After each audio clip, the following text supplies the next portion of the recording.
ईश्वर का न्याय। प्रीतिपुर नामक गांव में मुरली नाम का एक लकड़हारा रहता था। वह जंगल से लकड़ियां काटकर घर लाता था। लकड़ियां बेचकर जो पैसे मिलते थे उनसे वह अपनी छोटी बहन रूपा और अपनी बीमार मां की देखभाल करता था। उसकी बूढ़ी मां अधिकतर बीमार रहती थी, इसलिए रूपा और वह मिलकर घर का काम निपटाते थे। ये देखकर बूढ़ी माँ सोचती थी, मेरे बच्चे कितने बदकिस्मत हैं जो सारा दिन काम में लगे रहते हैं। मैं कितनी बदकिस्मत हूँ। मैं बीमार हूँ और बिस्तर पर पड़ी हूँ। अगर मेरी शरीर अच्छी होती तो मैं उनकी मदद करती। माँ की बीमारी ने मुरली और रूपा को समय से पहले समझदार बना दिया था। रूपा घर का सारा काम करती और माँ की देखभाल बहुत लगन से करती। मुरली अपनी बहन रूपा से बहुत प्यार करता था। उनके दिन इसी तरह गुजर रहे थे। एक दिन जब मुरली जंगल से लकड़ियां काटकर घर लौटा तो उसकी बहन ने कहा, भैया, माँ की तबीयत अचानक खराब हो गई है। मुरली जल्दी से झोपड़ी के अंदर पहुंचा। वहां उसकी बीमार माँ थी। मुरली, देखो मैं आ गई, उसने कहा।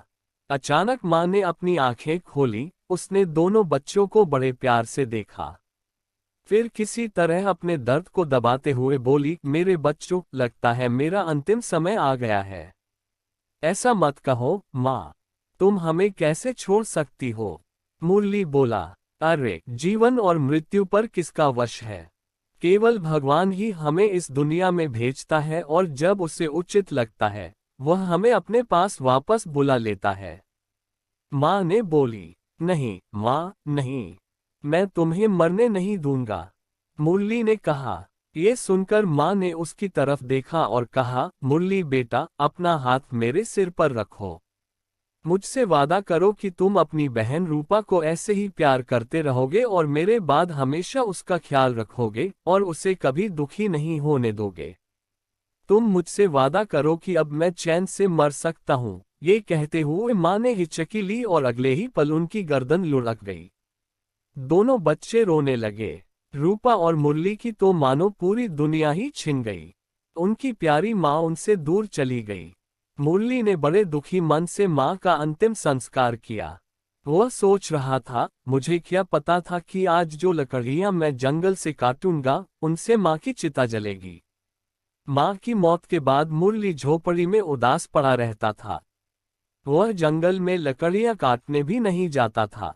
उसकी हालत देखकर एक दिन रूपा ने कहा, भैया, ऐसा कब तक चलता रहेगा? माँ तो मुझे छोड़कर चली गई। अगर आपको कुछ हो गया तो इस दुनिया में मेरे लिए और कौन बचेगा? भैया, मैं आपको शपथ दिलाती हूँ कि आप जंगल में लकड़ियां काटने जाएंगे। जब आप घर से बाहर निकलेंगे तो आपका मन पहले जैसा अच्छा रहेगा। ठीक है रूपा, अगर तुम्हारी इच्छा हुई तो मैं लकड़ियां काटने जंगल में जरूर जाऊंगा। दुखी होकर मुरली ने कुल्हाड़ी उठाई और जंगल की ओर चल पड़ा। इस तरह एक बार फिर रूपा और मुरली की जिंदगी पुराने रास्ते पर चलने लगी।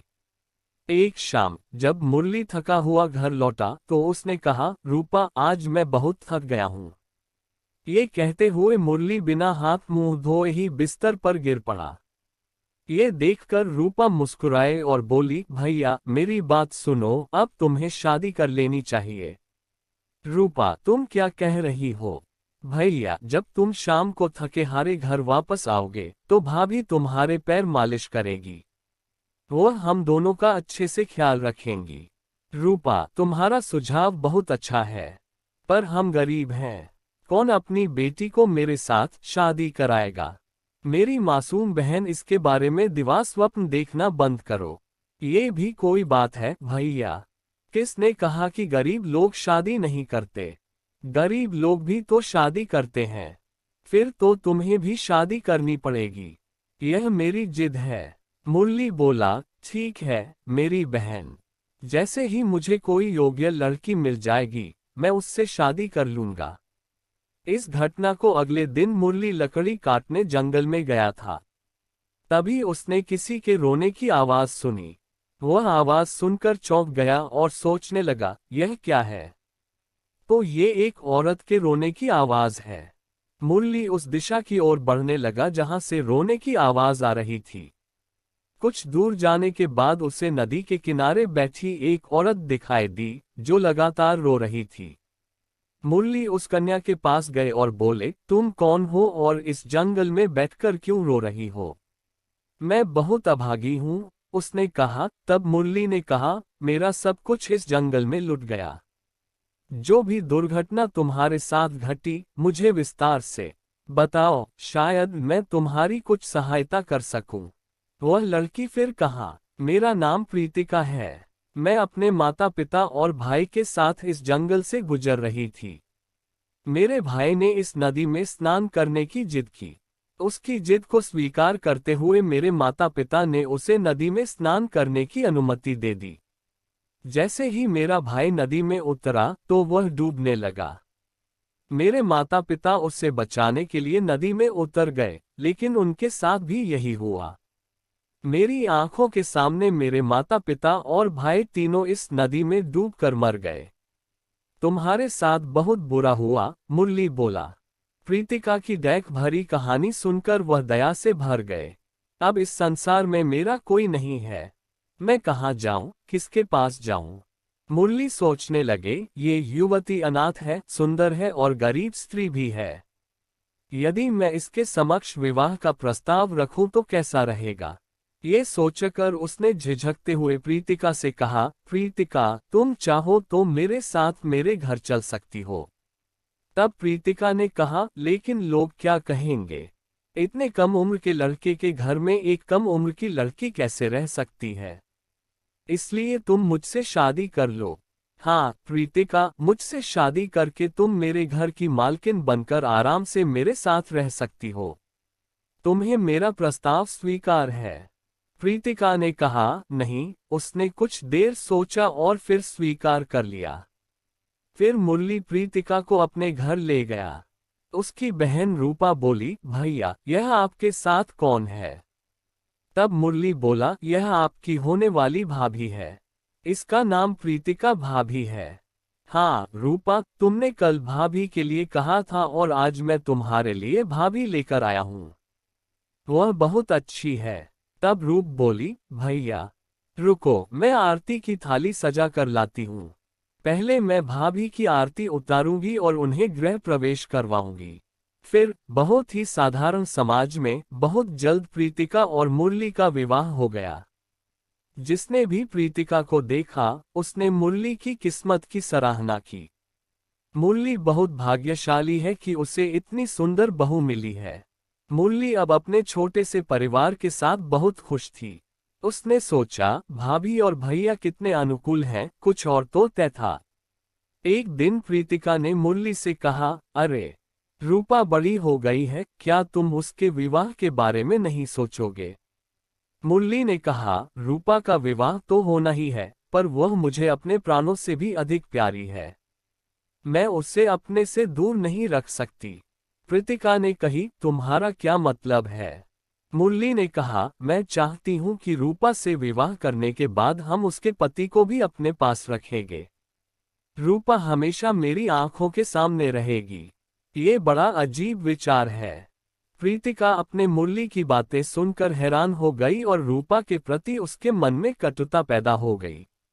वह सोचने लगी, इस तरह तो रूपा हमेशा मेरी छाती पर पत्थर की तरह रहेगी। एक दिन जब रूपा पानी लेकर आ रही थी, उसने देखा कि कोई महिला और उसकी भाभी आपस में बातें कर रही थी। जब रूपा ने ये देखा तो वह सोचने लगी, कमला चाची मेरी भाभी के पास बैठी हैं।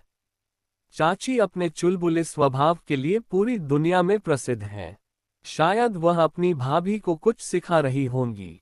मुझे उनकी बातचीत चुपके से सुननी चाहिए। वह झोपड़ी के दरवाजे के पास छिपकर खड़ी हो गई। झोपड़ी के अंदर बैठी कमला चाची प्रीतिका से पूछ रही थी, बहू, दिन कैसे बीत रहे हैं? चलो सब ठीक है, प्रीतिका ने जवाब दिया। रूपा के साथ ऐसा कैसे हो सकता है? कमला चाची ने कहा। तब प्रीतिका बोली, हाँ, रूपा ने मेरी जिंदगी में जहर घोल दिया है। मेरे पति दिन रात रूपा की खुशी के बारे में सोचते रहते हैं और ऊपर से रूपा मेरे बारे में बुरा भला कहती रहती है। पता नहीं कब वह किसी अजनबी के घर चली जाए। ये कहकर प्रीतिका ने अपना गुस्सा रूपा पर निकाला। कमला आंटी ने भी उससे सहमति जताई, तो तुम सही कह रही हो। रूपा अब बड़ी हो गई है। मुरली को उसकी शादी कर देनी चाहिए। अगर उसकी शादी हो गई तो उसे विदा होकर अपने घर चले जाना चाहिए। प्रीतिका बोली, मेरी किस्मत ऐसी कहाँ है आंटी। अगर रूपा विदा होकर अपने घर चली गई तो वह हमेशा मेरी छाती पर पत्थर की तरह पड़ी रहेगी। ये कहकर प्रीतिका ने कमला आंटी को रूपा के प्रति मुरली के विचारों के बारे में विस्तार से बताया। प्रीतिका के बारे में सब कुछ जानने के बाद कमला आंटी ने उनकी ओर सहानुभूति भरी नजरों से देखा और कहा, बहू, मुरली तुम्हारे साथ बहुत अन्याय कर रहा है। और क्या? प्रीतिका ने कहा, रूपा मेरे लिए एक समस्या बन गई है। प्रीतिका का एक एक शब्द रूपा के दिल में तीर की तरह। वह झोपड़ी के बाहर खड़ी होकर चुप थी। वह सोचने लगी, तभी प्रीतिका भाभी ने मुझे ऐसे पुकारा जैसे मेरी छाती पर पत्थर रख दिया हो। वह समझती है कि दर्द के कारण मैं शब्द की तरह खड़ी हो गई हूँ। इस स्थिति में उसके हाथ में रखा घड़ा फिसलकर जोरदार धमाके के साथ टूट गया। घड़े के टूटने की आवाज सुनकर प्रीतिका चौंक गई और उसने पूछा, झोपड़ी के बाहर कौन है? प्रीतिका की बातें सुनकर रूपा उदास होकर बोली, बाहर कोई नहीं है भाभी, मैं ही बाहर हूं। तुम्हारे जीवन का झमेला। तभी रूपा सिर झुकाए प्रीतिका के सामने आई। उसे देखकर प्रीतिका एक पल के लिए घबरा गई। फिर उसने होठों पर हल्की मुस्कान लाकर कहा, क्या कह रही हो रूपा? तुम मेरे जीवन का झमेला कैसे बन सकती हो? तुम मेरी प्यारी और इकलौती ननंद हो। भाभी, मेरे दिल के घाव को शब्दों से छिपाने की कोशिश मत करो। मैंने बाहर खड़े होकर तुम्हारी और कमला आंटी की पूरी बातचीत सुन ली है। मैं जान गई हूं कि तुम मेरे बारे में क्या सोचती हो। तो बस भाभी, मैं किसी के दिल पर बोझ नहीं बनना चाहती। मुझे तुम्हारा घर और परिवार चाहिए। तुम्हें बधाई, अब मैं एक पल भी इस घर में नहीं रहूंगी। भाभी ने कही, कहाँ जाओगी? रूपा ने बोली, दुनिया बहुत बड़ी है, मैं कहीं सिर छिपाने की जगह ढूंढ लूंगी। तब प्रीतिका बोली, अगर ऐसा है तो आज ही चली जाओ, मैं तुम्हें नहीं रोकूंगी। ये सुनकर रूपा की आंखें भर आईं। उसने झोपड़ी के चारों ओर देखा और फिर तेजी से मुड़कर झोपड़ी से बाहर चली गई। ये देखकर कमला आंटी बोली, भगवान ने तुम्हारी सुन ली है। रूपा खुद घर छोड़कर जा रही है।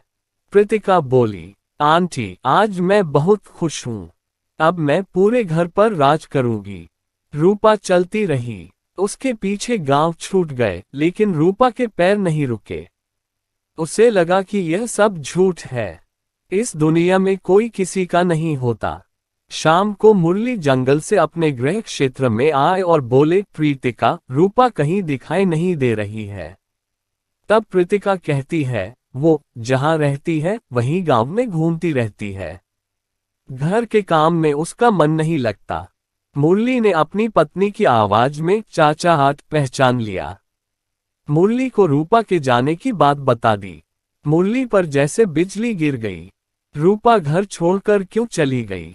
सब कुछ देखने के बाद मुरली ने प्रीतिका की तरफ नफरत से देखा और कहा, प्रीतिका, तूने ही मेरी मासूम बहन को घर से निकाल दिया। हाँ, मैं बहुत कृतघ्न बनना चाहती थी, प्रीतिका ने कहा। रूपा ने दुल्हन का आरती की थाल से स्वागत किया और उसे तूने से निकाल दिया। मेरी मृत माँ की आत्मा को बहुत दुख हुआ है।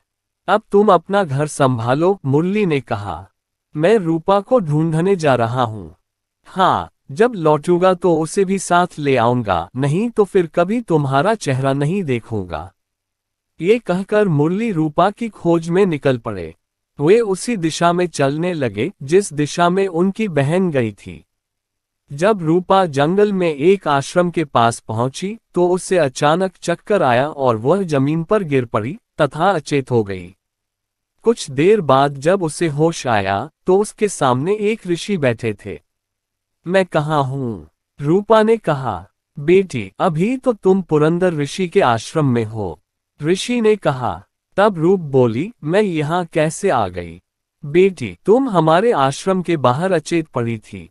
हम तुम्हें उठाकर यहाँ लाए हैं। ऋषि ने कहा। अब रूपा फिर बोली, तुम मुझे यहाँ क्यों लाए हो? तुमने मुझे जंगली जानवरों के भरोसे छोड़ दिया। ऋषि बोले, क्या होता बेटी, मैं तुम्हें मरने के लिए जंगली जानवरों के भरोसे छोड़ देता। तब रूपा बोली, ऋषि, अब मेरे जीवन में बचा ही क्या है? मुझे जीने की कोई इच्छा नहीं है। ऋषि कहते हैं, बेटी, ऐसा लगता है कि तुम बहुत दुखों में हो। रूपा के बारे में सब कुछ जानने के बाद ऋषि ने उससे कहा, बेटी, तुम्हारी भाभी प्रीतिका ने तुम्हारे साथ बड़ा अन्याय किया है। पर इसका मतलब ये नहीं है कि आप अपने जीवन में आने वाली कठिनाइयों से हार मान लें। तब रूपा ने बोली, तो आप ही बताएं ऋषिव, मुझे इस विशाल संसार में कहाँ जाना चाहिए? ऋषिव ने कहा, बेटी, आज से आपको कहीं जाने की जरूरत नहीं है। आप मेरी बेटी के रूप में इस आश्रम में ही रहेंगी। आप यहाँ बहुत अच्छी हैं। मुरली रूपा की तलाश में अनेक गांव भटके और रूपा आश्रम में ही अपना जीवन व्यतीत करने लगी। वह आश्रम की सफाई करती, पूजा के लिए फूल तोड़ती और तालाब से पानी लाती। यही उसकी प्रतिदिन की दिनचर्या थी। एक दिन जब वह तालाब से पानी ले रही थी, तभी उसने एक आवाज सुनी, रूपा, रूपा। वह तुरंत पीछे मुड़ी और देखा, भैया। मुरली बोला, तुम रूपा? मैंने तुम्हें कहाँ नहीं खोजा। तुम मुझे छोड़कर क्यों चली गई? मुरली दौड़ते हुए उसके पास आए। रूपा, तुम इस तरह जंगल में क्या कर रही हो? चलो वापस घर चलते हैं। रूपा ने मुरली को स्नेह से देखते हुए कहा, भैया, ये प्रीतिका भाभी का घर है, मेरा नहीं। भगवान ने मुझसे मेरे माता पिता छीन लिए और मेरी भाभी ने मेरे भाई को भी मुझसे छीन लिया। अब इस दुनिया में भगवान के अलावा मेरा कोई नहीं है। तुम घर वापस जाओ भैया, मैं अपना बाकी जीवन इसी जंगल में बिताऊंगी। तब भाई ने कहा, रूपा, इतनी जिद मत करो, मेरी बात मान लो और घर लौट चलो। रूपा बोली, नहीं भैया, मैं किसी भी हालत में घर नहीं लौटूंगी। तब मुरली बोला, तो फिर मेरी भी बात सुन लो। रूपा, मैंने अपनी माँ को वचन दिया था कि मैं तुम्हारी रक्षा करूंगा। अगर यह काम नहीं हो रहा है तो मैं भी वापस नहीं आऊंगा। मैं भी तुम्हारे साथ इसी जंगल में रहूंगा। रूपा बोली, भैया, तुम्हारी जैसी इच्छा हो वैसी करो। फिर वह मुरली के साथ आश्रम लौट आई। आश्रम पहुंचकर रूपा ने मुरली का परिचय पुरंदर ऋषि से कराया। ऋषि, यह मेरा भाई मुरली है। ऋषिव ने कहा, तुम दीर्घायु हो बेटा। तब रूपा बोली, ऋषि, भैया चाहते हैं कि वे भी मेरे साथ इसी आश्रम में रहें। ऋषि बोले, अगर वे इसी आश्रम में रहना चाहते हैं तो मुझे कोई आपत्ति नहीं है। ये सुनकर मुरली का चेहरा खुशी से चमक उठा। ऋषि बोले, मुरली, तुम्हें तो पता ही होगा कि तुम्हारी पत्नी प्रीतिका इन दिनों गर्भवती है। ये तो स्पष्ट है कि तुम्हें इस विषय में कुछ भी ज्ञात नहीं है। अतः सुनो मुरली, तुम्हारी पत्नी गर्भवती हो गई है, अतः तुम्हें तुरंत उसके पास लौट जाना चाहिए। उसे ऐसी दशा में अकेली छोड़ना उचित नहीं है। मुरली, मुझे लगता है ये सही समय नहीं है। रूपा को कुछ समय के लिए अकेला रहने दो। और सुनो, प्रीतिका सही समय पर एक सुंदर पुत्र को जन्म देगी। मुरली बोला, ऋषिव, ये बहुत अच्छी खबर है जो आपने दी। तब फिर ऋषि बोले, मुरली, तुम अब यहीं रहो। तुम्हें और रूपा को जब तक मैं चाहूं मेरे आश्रम में रहना होगा। क्या तुम इसे स्वीकार करते हो? तब मुरली बोला, मैं इस प्रस्ताव को स्वीकार करता हूँ। इस बीच प्रीतिका की हालत खराब थी। उसे लग रहा था कि घर में अन्न का एक दाना भी नहीं है। भूख से मरने की नौबत आ गई थी। अब मैं क्या करूं? ऐसी हालत में मैं भूखी भी नहीं रह सकती। कुछ सोचकर वह उठी और अपने पड़ोस में रहने वाली औरत के पास गई। मुझे मदद चाहिए, मुझे कुछ पैसे दे दो, प्रीतिका ने कहा। पड़ोसी ने कहा, मैं दे नहीं सकती। तुम किसी और के पास जाकर मांग लोगी। प्रीतिका वहीं अपमानित होकर खड़ी रही। वह सोचने लगी, हे भगवान, क्या मेरे भाग्य में ऐसा दिन देखना लिखा था। कमला मेरी मौसी बहुत दयालु है, क्यों न हम उनके पास जाकर कुछ मदद मांग ले। जब वह कमला आंटी के घर पहुंची तो कमला बोली, इधर आओ, इधर आओ। तुम यहाँ का रास्ता कैसे भूल गईं? तब प्रीतिका बोली, क्या बताऊं आंटी, मैं इन दिनों बहुत परेशान हूँ। आपका बेटा मुरली रूपा की तलाश में गया है और घर में बाकी सब यहीं खत्म हो गए हैं। कमला आंटी बोली, तो इसमें मैं क्या कर सकता हूँ? प्रीतिका ने निराशा से कहा, आंटी, मुझे कुछ पैसे उधार दो ताकि मैं दूसरी चीजें खरीद सकूं। मैं तुम्हारे सारे पैसे बाद में लौटा दूंगा। कमला आंटी बोली, प्रीतिका, मुझे बाकी सब कुछ अच्छा लगता है, लेकिन ये भिखारियों की तरह भीख मांगना मुझे अच्छा नहीं लगता। तुम बहुत स्वस्थ महिला हो, तुम मजदूरी करके कुछ पैसे क्यों नहीं कमा लेती? प्रीतिका ने फिर बोली, चाची, मैं मजदूरी कैसे कर सकता हूँ? कमला ने कही, सुनो, गांव के जमींदार प्रभु दयाल की हवेली में झाड़ू पोछा लगाने के लिए एक नौकरानी की जरूरत है। तुम हवेली में जाओ और जमींदार से काम मांग लो, वह तुम्हें जरूर काम पर रख लेगा। प्रीतिका बोली, चाची, अगर तुम कहो तो मैं जाकर उससे काम मांग लूंगा। प्रीतिका हवेली में गई और जमींदार से काम मांगा। जमींदार ने उसे तुरंत काम पर रख लिया। उस दिन से प्रीतिका हवेली में झाड़ू पोछा लगाने और नौकरानी का काम करने लगी। वह दिन भर मेहनत करती, शाम को रुककर सादा खाना खाती और अपनी झोपड़ी में जाकर सो जाती। इस तरह उसके दिन बीतने लगे। ठीक समय पर उसने एक फूल से एक पुत्र को जन्म दिया। वह सोचती थी, अगर मेरे पिता और माँ घर पर होते तो मैं कितनी खुश होती। समय बीतने के साथ उसका दिमाग सही हो गया। अब वह बार बार उस पल को कोसती थी, क्यों मैंने ऐसा सोचा? मुझे क्यों लगा कि मुझे अपनी खुशियां छोड़नी चाहिए? जब उन्होंने रूपा को घर से चले जाने को कहा था, तभी आश्रम में बैठे पुरंदर ऋषि अचानक मुस्कुराने लगे। ये देखकर पास बैठी रूपा ने ऋषि से पूछा, आप इतना क्यों मुस्कुरा रहे हैं? तब ऋषि बोले, बेटी, तुम्हारे होने वाले पति, विदर्भ के राजा प्रेमेश्वर, वे बहुत बड़ी गलती करने जा रहे हैं। रूपा बोली, आप क्या कह रहे हैं? राजा प्रेमेश्वर मेरे होने वाले पति हैं। ऋषि बोले, हाँ रूपा, लेकिन वे बहुत ही घमंडी और निरंकुश राजा हैं। वे पूरी दुनिया की संपत्ति को अपने अधीन करने का सपना देखते हैं। इसके लिए वे किसी भी नीति अपनाने को तैयार हैं। इस बार वे अपने खजाने को अधिक धन से भरने की कोशिश कर रहे हैं। रूपा कही, लेकिन मैं उनके स्वभाव को कैसे बदल सकती हूँ? ऋषि ने कहा, अगर तुम चाहो तो तुम्हारे पास ये शक्ति है। तुम्हें साधु का वेश धारण करके उस रेगिस्तान में जाना होगा जहां से राजा प्रेमेश्वर अपनी सेना के साथ गुजर रहे हैं। लेकिन कैसे करूंगी मैं ये सब? रूपा ने चिंता से कहा। तब ऋषि कहते हैं, बस तुम्हारी नीयत सही होनी चाहिए। तुम्हारी सच्चाई और साहस उन्हें जागरूक कर सकते हैं। अब मैं तुम्हें वहां जो काम करना है वह समझाता हूँ। पुरंदर ऋषि धीरे धीरे रूपा को समझने लगे। सारी बात समझकर उन्होंने कहा, बेटी रूपा, अब एक क्षण के लिए अपनी आंखें बंद कर लो। तुम जो भी आज्ञा दोगी, रूपा तुरंत अपनी आंखें बंद कर लेगी। एक क्षण बाद जब रूपा ने आंखें खोली तो वह साधु बन चुकी थी। उन्होंने कहा, मैं सचमुच साधु बन गया हूँ। अब एक क्षण के लिए फिर से अपनी आंखें बंद कर लो। एक क्षण बाद जब तुम अपनी आंखें खोलोगी तो तुम अपने आप को रेगिस्तान में खड़ी पाओगी। एक क्षण बाद जब रूपा ने अपनी आंखें खोली तो वह रेगिस्तान में खड़ी थी। इधर राजा प्रेमेश्वर अपने सेवकों के साथ रेगिस्तान में जा रहे थे। अचानक तूफान शुरू हो गया। वह तूफानी हवा रेत के कणों को इधर उधर फेंक रही थी। ऐसा लग रहा था जैसे कोई प्रलय होने वाला है। अंधेरे में कुछ भी दिखाई नहीं दे रहा था। अचानक तूफान से परेशान होकर राजा प्रेमेश्वर का ऊंट भागने लगा।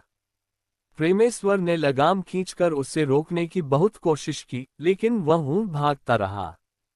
वह बहुत देर तक ऐसे ही भागता रहा। तूफान थमने पर वह भी रुक गया और प्रेमेश्वर ने राहत की सांस ली। जहां तक नजर जाती, उसे सिर्फ रेत ही रेत दिखाई दे रही थी। सैनिक भी पीछे छूट गए थे। वह अपने विश्वासपात्र को खो चुका था। उसे समझ नहीं आ रहा था कि ऊंट को किस दिशा में ले जाए। वह काफी देर तक ऐसे ही भागती रही। भूख और प्यास से उसकी हालत बिगड़ने लगी। जैसे जैसे सूरज चढ़ रहा था, उसके प्यासे होंठ और अधिक सूखते जा रहे थे। तपती धूप में उसका गला बिल्कुल सूख चुका था। छावनी परिसर में आदिवासी रह रहे थे। उसे लगा कि अगर उसे कुछ और समय पानी नहीं मिला तो वह भूख प्यास से मर जाएगा। उसी समय उसकी नजर रेगिस्तान में एक साधु पर पड़ी। तपते रेगिस्तान में साधु उसके पास आया।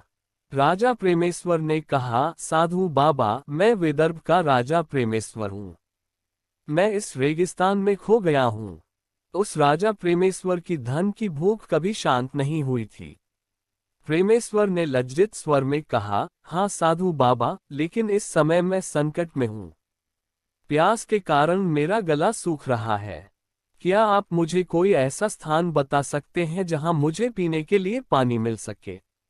साधु ने कहा, ये रेगिस्तान है और पानी का नामो निशान मीलों तक नहीं है।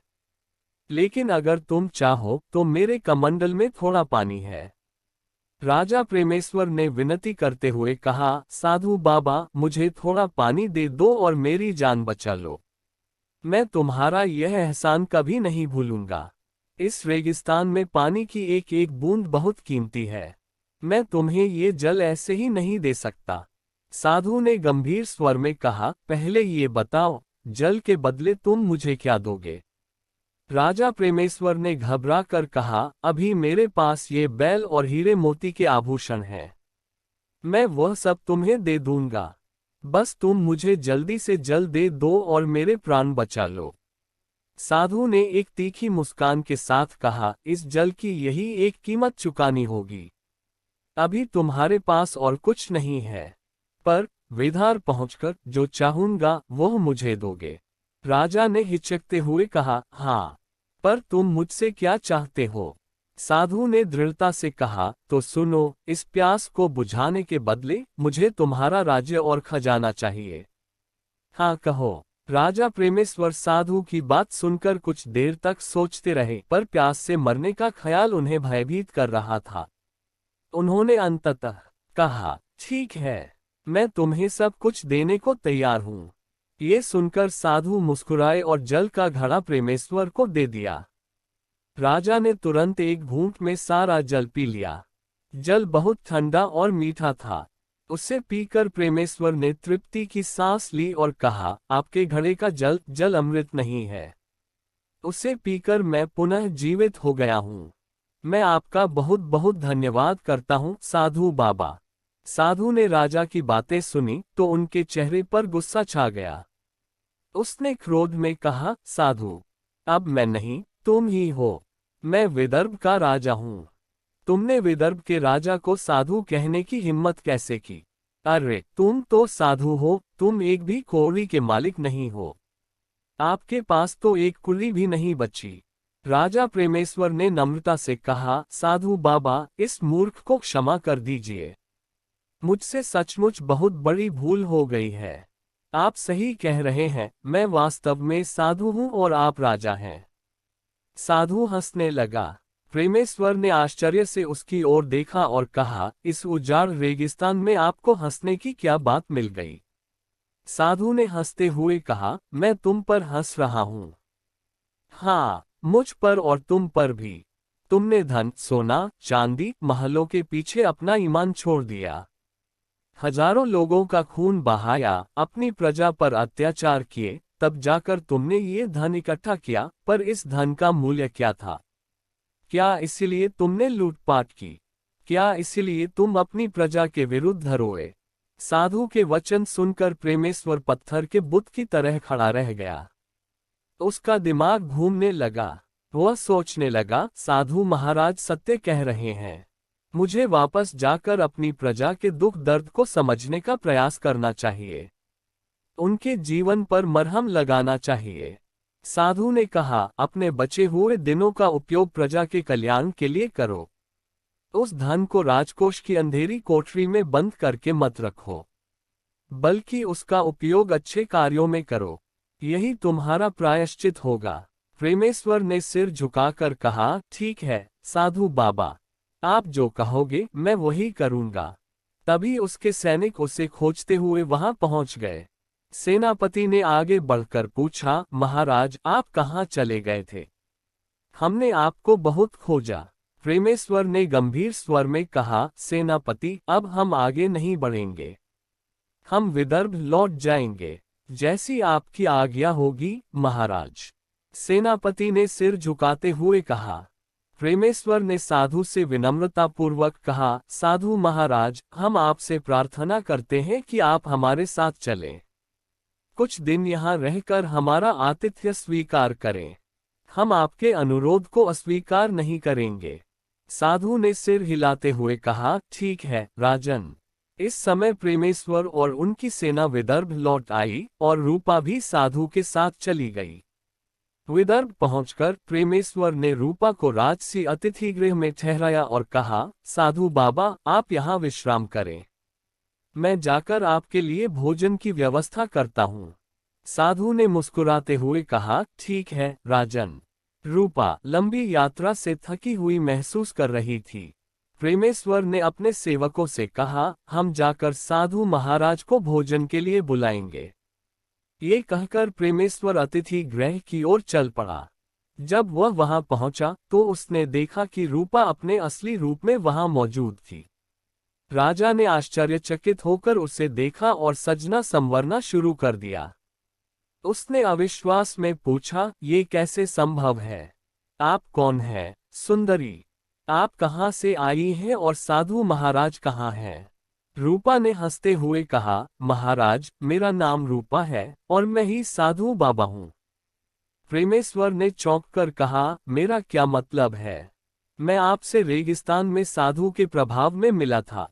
तब रूपा ने सारी बातें प्रेमेश्वर को विस्तार से बताईं। सारी बातें जानने के बाद प्रेमेश्वर ने गंभीर स्वर में पूछा, रूपा पुरंदर ऋषि ने तुमसे कहा था कि तुम मुझसे विवाह करोगी। क्या तुम इस रिश्ते को स्वीकार करोगी? रूपा ने मुस्कुराते हुए कहा, क्यों नहीं महाराज, यह मेरा सौभाग्य होगा। उसी दिन राजा प्रेमेश्वर ने रूपा से विवाह कर लिया। विवाह के बाद रूपा प्रेमेश्वर को पुरंदर ऋषि के आश्रम ले गई, जहां उसके भाई ने उन दोनों का स्वागत किया।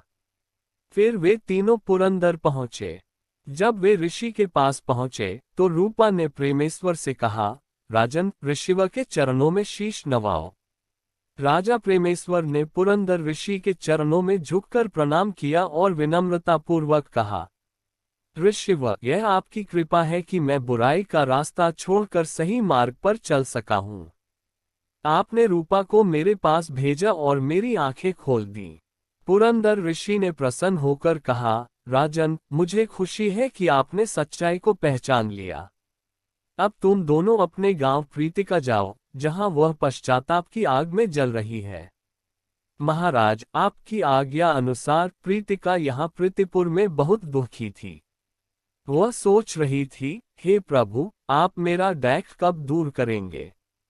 मेरे पति और नंद को शीघ्र मेरे पास भेज दो, मुझ पर दया करो प्रभु। यही वह क्षण था जब राजा प्रेमेश्वर का रथ उसकी कुटिया के बाहर आकर रुका। रूपा के अनुरोध पर मुरली अकेले ही रथ से उतरकर कुटिया के अंदर चले गए। तभी उनकी पत्नी प्रीतिका बोली, स्वामी आप आ गए। वह दौड़कर उनके चरणों से लिपट गई और फूट फूट कर रोने लगी। वह बार बार एक ही बात कहती रही, स्वामी मुझे क्षमा कर दीजिए, मैं दोषी हूँ। ये देखकर मुरली ने उससे कहा, प्रीतिका तुम मेरी नहीं रूपा की दोषी हो, जाओ उससे क्षमा मांगो। प्रीतिका ने घबरा कर पूछा, रूपा कहाँ है? मुरली ने कहा, वह तो बाहर रथ में अपने पति के पास बैठी है। प्रीतिका रथ के पास पहुंची और हाथ जोड़कर रूपा से कहा, रूपा बहन मुझे क्षमा कर दीजिए। मैंने आपको बहुत कठोर वचन कहे थे। रूपा ने मुस्कुराते हुए कहा, भाभी, मुझे आपसे कोई शिकायत नहीं है। ये सब समय का खेल था। प्रीतिका ने बड़े आदर के साथ प्रेमेश्वर और रूपा को अपनी झोपड़ी में ले गई। जो भी भोजन वहां उपलब्ध था उसने बड़े प्रेम से उन्हें खिलाया। तब रूपा ने मुरली और प्रीतिका से कहा, अब मैं तुम दोनों को इस झोपड़ी में नहीं रहने दूंगी। तुम्हें मेरे साथ चलना होगा। मुरली और प्रीतिका ने बड़ी खुशी से रूपा का प्रस्ताव स्वीकार कर लिया और वे सभी एक सुखी परिवार की तरह रहने लगे। तो दोस्तों, मिलते हैं अगले वीडियो में, तब तक के लिए नमस्कार। जय श्री कृष्णा।